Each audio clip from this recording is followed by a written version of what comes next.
What's your name? I'm here for Chanagia. Here for what? Chanagia. Chanagia. Yeah. Are you a Ghanaian?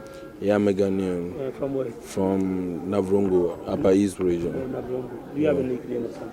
Yeah, they call me Disturber. Disturber? Yeah, Disturber. Why Disturber? You disturb people, eh? Are you a confusion guy? Not in a confusion type, but in every aspect, I just... Yeah, give us the reason why who gave you the Disturber? I got the Disturber back way from SHS. SHS, that was Bologatanga Senior, a big boss. Where now they... 2015, I got enrollment into the school in 2015. And the class I was in, a general arts class, where I had to meet a whole lot of, in general classes, always has to deal with people who are like those from the street, like those hard boys and co. So that was where I got the name from. Like, I was someone who I don't talk a lot about the things I do underground. Like, I don't know how to say. Like, I do things silently. I'm not that type who like boast around. I show my no. But I do my things underground. But it got to some time, there were a lot of eyes were on me because there was rumor around the campus of what the things I was doing and co. So that was where, and the time they came in, one day I can remember they came and found me smoking. Like my senior house master saw me smoking, so he came to morning me and he assembled to call me. Before talking about the smoking, how did you get into smoking? Is it like a friend or when you got to school, or you were smoking before you got to the school? The first day I smoked was the day I finished my final BEC paper. And if everybody can remember 2015 there, but we had a situation where they had to cancel some of our papers. So after our social paper, I had to go to town with a friend whom I didn't know he smokes though, but just some little alcohol and co. So after we drank for a while, he was like, then we should go to the Zongo. Like he wants to see a friend and all those stories. I followed him, we went there. We went straight to the ghetto. He rolled, smoked and passed me, and like I just could not say I won't smoke because I saw myself to be that pride in me. I was like a big guy, so why don't I also try? What can he do and I can't do? So I just gave it a try, and then that was where I just started. The first time you smoked, what happened to you? Well, if I can remember, well, the first time I smoked weed, like that euphoria came in. Like when I got to the house, I was able to eat well. Like I was able to do things I was not able, like talking to a girl. Growing up, like I was that shy type.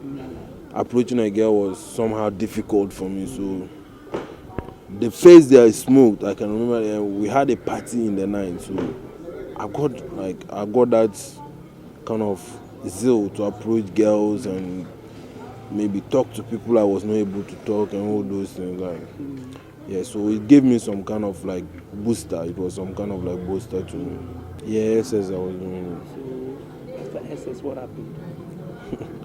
After SS, I was being from the school I started from Bogatanga Senior. I was sacked from there because of smoke. You didn't finish school? I didn't finish there. I had to drop out. Yeah. Because they sacked you because of what? They sacked me because of the drugs. They used smoking on campus, selling drugs in campus, like introducing newcomers into it, people who never knew anything what drugs were. You were smoking and you started selling it. Yeah, because campus. Yeah. Only the weed, or you were selling other stuff? I sold tramadol, I sold weed, I sold cigarettes, I sold this thing, Diazepam and all those. I sold Cafex and a whole lot. You introduced more people into it? More. So almost. They were buying. Almost the room I got into, by the time I left school, the day they sacked me, I can say almost 80% started using drugs. 80%? Almost 80%. What do you tell them before they come and buy? The way I lived life in campus, everybody wanted to live the same life. Because I could control almost 50% of the school, and everybody wanted to be to work with me, to work with me. So when you come, and my protocol too was, if you don't smoke, you can't follow me. What if you follow me and you come and choke me? Maybe you go and tell on me and then they catch me. So anyone who wanted to join me had to smoke. But were you also using the tramol, or is just only the smoke? The tramadol, I used it, but not like how I smoke. I used tramadol only on Saturdays.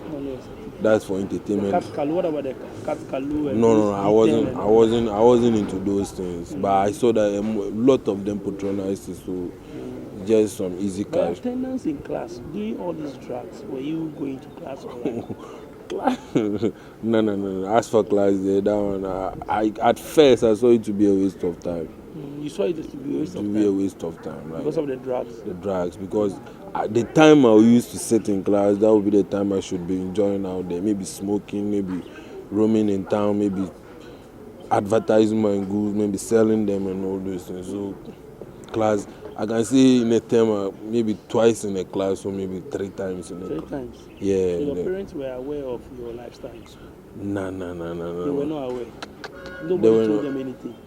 It got to some time, like, complaints were getting to them, but, you know, I'm someone who's, like, in some way, I'm smart in some way. Like, when it comes to exams, I perform. Even if I won't be the first in class, at least the first 10, I just make sure that I get a position there. So the results that were going to the house and the complaints that were coming, like, they didn't believe them. And my dad too is someone who, because of the lifestyle I picked up in JSS, like, he just washed his hands off me. But my mom was the one who, like, was with me. Do you have siblings like your brothers? Yeah, I'm the second born in the family. We have 5. I'm the second born. So they're like, are they also into the same life? They take drugs? No, none of them. None of them. The life I was living was not helping me. I saw that my colleagues were going and leaving me. I had to catch up. I saw that I was wasting time there on the street, so I needed help desperately. I needed to recover from this disease. At first, I didn't know it was a disease though, but I just wanted to stop drugs at all costs. That was a determination, what I had in mind. I wanted to stop drugs at all costs. So I made an approach. I told my mom about it. I wanted so you finally told your mom about it? Yeah, it got to some time. My mom realized, because I wasn't hiding her anymore, because I felt like I've reached that stage where I could do anything I want. I can leave the house for a month and won't return. Maybe because I need something, then I come back. Maybe I want to pick some few clothes in the house, then I come back. That was the only reason I come to the house. But the house, I wasn't coming to the house. So it got to that stage where she realized that I was using drugs. I had several cases will come to her. Hayford has done this. The next day, this person will come. He has done this. So she just knew that I was using drugs. So when you were taking drugs, were you stealing? Were you doing so? How were you getting them? Yeah, you can't say you are taking drugs and you still. As for that one there, I stole a lot from her. It got to some time I wanted to sell this house I was living in. You wanted to sell your own house? I wanted to sell it because I needed money. My plan, I was building castles in the air. I wanted everything to just rich life. That rich life song. So everything. I wanted to travel outside the country, and I was told to bring some amount of money. So my plan was, I wanted to sell first. I started with a car, but I realized that she was somehow she found out that I was planning to sell the car, so she was cautious about it. So I started with the house, did some paperwork with some people and go. But I got to some time, I had a chat with a colleague friend who I was smoking with. He told me some things, and he told me like, this house is for you. When your mom dies today, that's what you're going to inherit. So why should you sell the house? So I just said to myself, if a junkie can tell me that, like, what, like, I sat down. When I went to bed, I thought about it several times, and I realized that no, it wasn't going to help. That was when I decided that I needed help. So I went to her and I told her, and she was like, okay, she'll contact my aunties and see if there is any way they could help me. So they had to contact a reverend sister of mine. And then blah, blah, blah, we came to the house of St. Francis. That was on the 24th of June, 2019. And up to now, I've just made up my mind that yes, I needed help, and this is where it has brought Looking me. at the life that you passed through, you couldn't finish school because of these drugs and all that. Do you regret? I regret in some way, but all the time I always tell people that what the drug life has taught me, I don't think no teacher or nobody can tell me for me to understand how life really is. I've been able to learn life in the drug side, and now I'm sober and I'm coping with life now. So in some way I regret. Maybe my friends are gone, maybe those I've started life with are gone. When you say they are gone, why they are Like, dead? Some are dead. not like gone, those who have been successful. Okay. Those I started life with, maybe like from JSS, those who have not started Some using are drugs. Okay. Yeah. They have maybe some have been successful, some in school, maybe some working, and I'm here. But looking at it from the other side, what I've learned, they've not learned some. Maybe God knows what. So I always tell myself, God knows why He made me enter the drug life. Maybe He has something bigger for me. And the things I've seen, most of them, they haven't seen half of it. So I'm disappointed in some way, but I just thank God it has happened that way. Let's talk about life here. So you've been at House of St. Francis. The first day they brought you here on your own that you want to change. So the first time they brought you here, when they took you to this detox and all that, how was it like? And for the first 2 weeks, it wasn't easy at all. You're feeling for the drugs. The feeling for the drug, they take you after smoking for those years, and then coming and some detox, and it just quits like that. It wasn't easy. I faced a lot of. Sometimes I feel cold, like I feel like jumping the wall. I feel like just packing my things and go. But on second thought, everything I do, I always sit down and I ponder over it. And I'm like, what brought me here in the first place? I chose the life myself, and my recovery to no one can choose it for me. I'm the only one who can do it. So I always tell myself that no matter what, the reason that brought me here, I must finish that mission before I leave. So that's what keeps on motivating me each day in this house. It's just, for the state I've reached now, tomorrow will be my 1 year in this house. For the state I've reached now, it's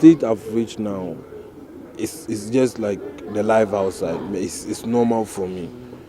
But at first, it wasn't that normal, because to unlearn the things I've learned outside. I come to the house, I can't use a phone, I can't keep money on myself. You've learned a lot. I've learned a lot. What's your final, before I'm wrapping up, what's your final message, advice to the young ones coming, the youth, those going in to get to taking tramol, those D10, Katkalu and things? Look through this camera and tell them something. And to the young ones, what I would just say is, drug life is not good. It's either you end up, if you're lucky, you end up in institution like how I am, or you go to jail, or you die. The only thing I can tell you is, don't let anybody deceive you. Don't look at somebody's life and try to live the same life. God created us with different missions. Follow your path, believe in what you're doing, but don't let anyone deceive you. That's what I have to tell you. Thank you very much. Thank you to all.